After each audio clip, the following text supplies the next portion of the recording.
Good evening. Sanjeev আবার এলাম। আমি বারবারই লাইভে আসছি, আপনারা লাইভ দেখতেই থাকছেন। এরপর আমাদের ইউটিউব ভিডিওতে দেখতে পাবেন। আমরা এখন আছি চন্দ্রতাল। চন্দ্রতালে যে ক্যাম্প আছে, ক্যাম্পে আমরা আজকে এই ক্যাম্পে থাকবো। এই হচ্ছে ক্যাম্প, সব আমাদের এই সব ক্যাম্প, সব লাল আর অরেঞ্জ কালারের সেট দেয়া এই ক্যাম্পগুলো। এখান থেকে আমরা কালকে সকালবেলা বেরোবো, রাত্রিরে কাটাবো। চেষ্টা করবো রাত্রে যদি গ্যালাক্সি পাই, গ্যালাক্সি স্কাই, তাহলে ভিডিও করার। আমরা এখন এই ক্যাম্পের মধ্যে ঘুরে বেড়াচ্ছি।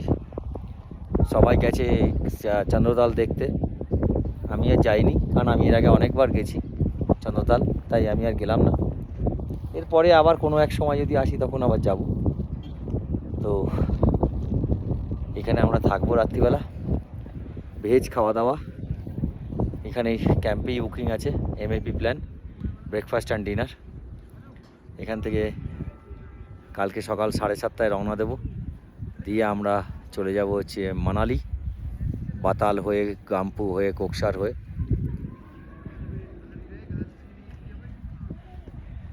কালকে আবার এই রাস্তাটা বড্ড খারাপ, অতিরিক্ত খারাপ, পড়া যাচ্ছে না, সামনে বসলে কোমর ব্যথা হয়ে যাচ্ছে। কিন্তু আপনারা আসবেন, এই জায়গাটা অসম্ভব সুন্দর একটা জায়গা, যে জায়গাটা দেখলে আপনার সত্যি মন ভরে যাবে। এবং এত টাকা দিয়ে এসে এই ট্যুরের যে সার্থকতা, সেটা একমাত্র আপনারা চন্দ্রতালে এলেই বুঝতে পারবেন।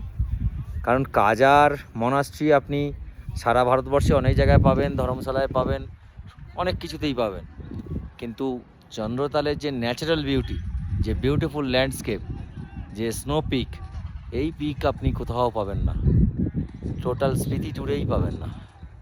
এটা 4 মাস খোলা থাকে, তারপর আবার বন্ধ হয়ে যায়। Thank you. কালকে আবার আসবো, যদি পারি রাত্রিবেলা আবার একবার আসছি, কিন্তু আপলোডগুলো সবই কালকে হবে, কারণ এখানে কোনো নেটওয়ার্ক নেই, এবং আগামী কবে কোনো দিন নেটওয়ার্ক আসবে কিনা সেটাও কেউ জানে না। ধন্যবাদ।